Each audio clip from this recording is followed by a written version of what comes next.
చాలా మంది పెళ్లిళ్ళు చేసుకుంటారు. పెళ్లిళ్ళు చేసుకున్న తర్వాత కొంత డిస్టర్బెన్స్ వస్తది. హ్మ్. ఇక డిస్టర్బెన్స్ తోని కోర్టు మెట్టెక్కుతారు. డైవర్స్ పిటిషన్ అటు వాడేస్తారు. అది సంవత్సరాల కొద్దీ నడుస్తా ఉంటది. తర్వాత ఏదైనా పెళ్లి సంబంధం వచ్చో లేకపోతే ఇంకే వేరే సంబంధం కుదిరో ఇంకో రెండో పెళ్లి చేసుకోవచ్చా? చేసుకుంటే ఏమైతది? డైవర్స్ గాకుండా రెండో పెళ్లి చేసుకుంటే ఏమవుతది? ఓకే. ఇది డైవర్స్ గాకుండా రెండో పెళ్లి అంటే, అది చట్ట ప్రకారం అది తప్పు. హ్మ్.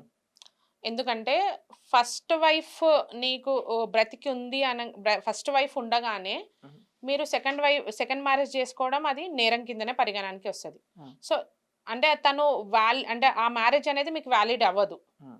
ఎందుకంటే, మీకు ఫస్ట్ వైఫ్‌తోని లైక్ ఏంటంటే ఎప్పుడన్నా అంటే ఫస్ట్ వైఫ్ ఇప్పుడు పురాణ కాలంలో ఫస్ట్ వైఫ్ ఉంటారు. సెకండ్ వైఫ్ అట్లా రాజుల కాలంలో గూడా సెకండ్ 2 మ్యారేజెస్ అనేవి జరిగినాయి. చాలా జూషినాం మనము. అవును. ఆ!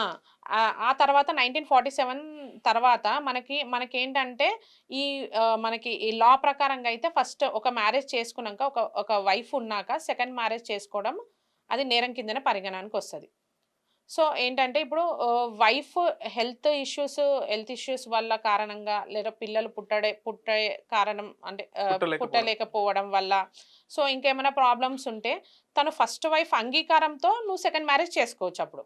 అంటే అంగీకారం అంటే ఎట్లుండాలది? అంటే నేను పిల్లలు అంటే ఇప్పుడు లైక్ నా హెల్త్ సహకరించట్లేదు. నేను హ్మ్. పిల్లలు పుట్టడానికి పనికిరాను అని తను హ్మ్. ఒప్పందంతోని హ్మ్. నువ్వు సెకండ్ మ్యారేజ్ చేసుకోవచ్చు.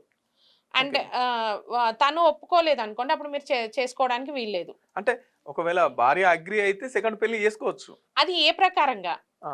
వైఫ్‌కి ఇప్పుడు మ్యారేజ్ అవుతదండి. ఒక 10 ఇయర్స్ అవుతుంది. అవును. సో, పిల్లలు పుట్టలేదు.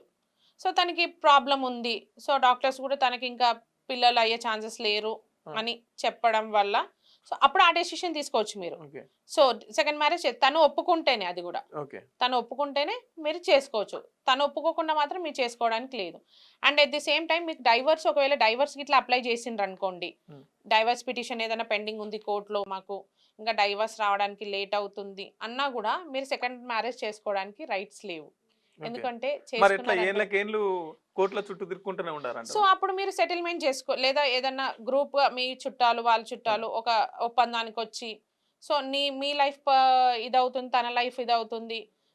మీ లైఫ్ మీరు చూసుకోవాలి అనుకుంటే, అప్పుడొకటి ఒక కాంప్రమైజ్ అనేది ఒకటి తీసుకొచ్చుకొని, అక్కడ కాంప్రమైజ్ చేసుకొని